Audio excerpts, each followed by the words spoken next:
Então, se você tem dificuldade em tratar a dor na coluna, a dor nas costas do seu paciente, né?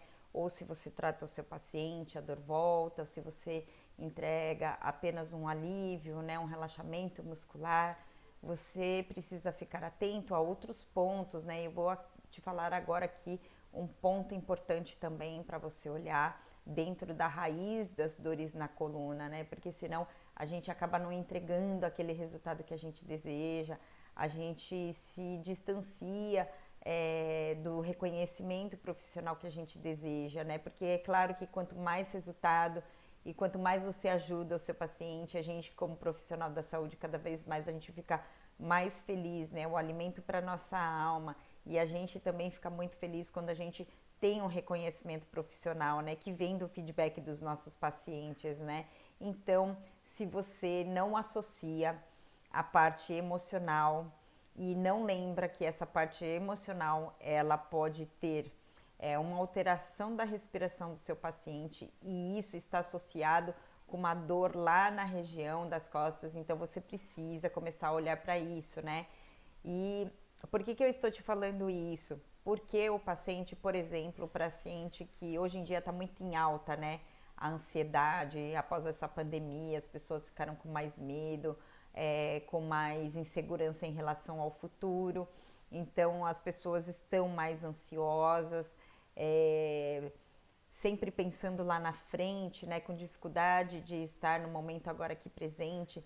Então, o paciente que sofre de ansiedade, uma ansiedade patológica, ou está num momento muito ansioso, o paciente ele tem uma alteração respiratória, e a respiração do ansioso ela tende a ser muito parecida com a do paciente asmático, e até mesmo tem pacientes que têm asma, que é puxado o gatilho de entrar na asma por causa da ansiedade. Então, nesse caso também a gente precisa olhar para a ansiedade e tratar no nosso paciente dentro da ansiedade.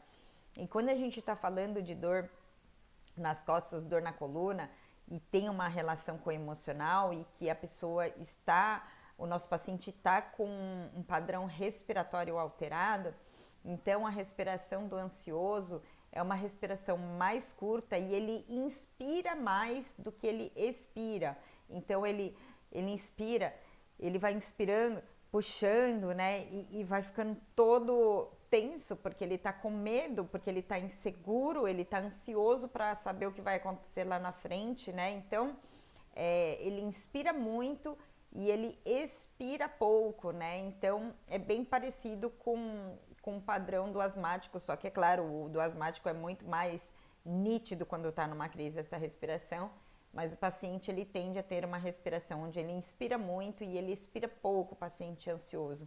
Então, o que acontece? Esse tipo de respiração ele acaba fazendo uma contração nos músculos respiratórios, nos músculos que ele utiliza para a respiração. Então, quando a gente está falando de um paciente que está com uma dor na região posterior, lá das costas, a gente precisa massagear, por exemplo, o músculo que fica entre as costelas, que são os músculos intercostais. Ali a gente tem musculatura. Então, a gente precisa ver se o espaço entre uma costela e outra não está diminuído de um lado, né, ou de outro, dos dois. A gente precisa ver se o diafragma não está muito contraído. A gente precisa massagear a musculatura abdominal, como o reto do abdômen, os oblíquos interno e externo precisam ser massageados também.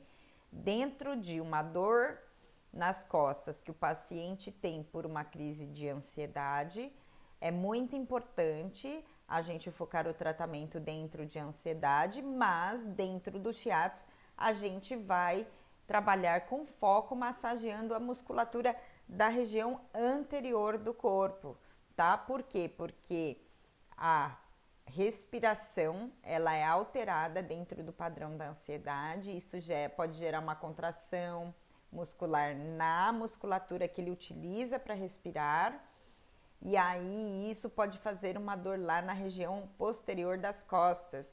Então a gente não pode esquecer disso também, né? Porque assim a gente vai saindo daquela receita de bolo, do paciente chegar lá pra gente, a gente só aplicar o shiatsu e utilizar os pontos de acordo para que serve os pontos. Isso é importante? Sim, muito importante também. Mas é importante a gente ter outra visão em relação a outras raízes de dores na coluna, tá bom?